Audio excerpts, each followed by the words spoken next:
Next, there are symptoms related to behavior.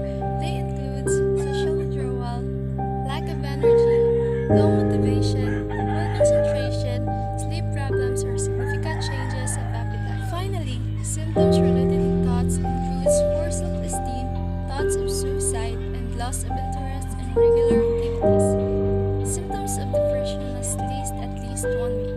This means that the symptoms come and go over months or years. Depression creeps upon you quietly. At the very beginning, you struggle with the little things, but you usually choose to ignore them. It's like a headache. You'll tell yourself it's temporary and it'll pass.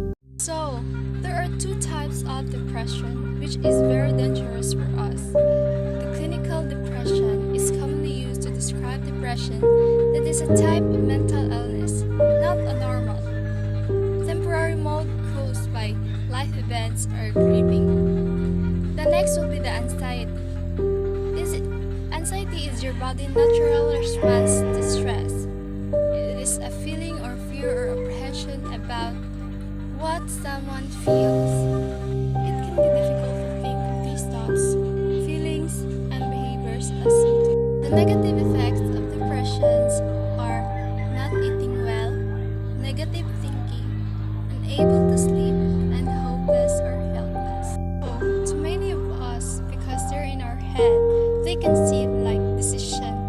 It can seem like someone who is depressed and choosing to be lazy and sleep all day, or they have to decide to stop spending time with their friends because they have a bad attitude. She recommended some ways to help.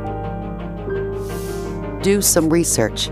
After I finished learning about MDD, I was able to discuss and understand Scott's condition much better.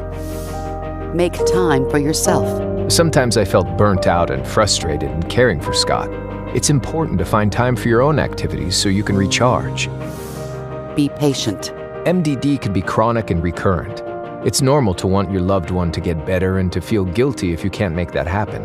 But remember that your loved one needs time to work through their treatment journey. Be patient and stay positive. Seek support. I joined a support group and it really helped in my journey. Sharing my story and listening to other people who may have some of the same struggles can validate your emotions, and you may build some great friendships. I did.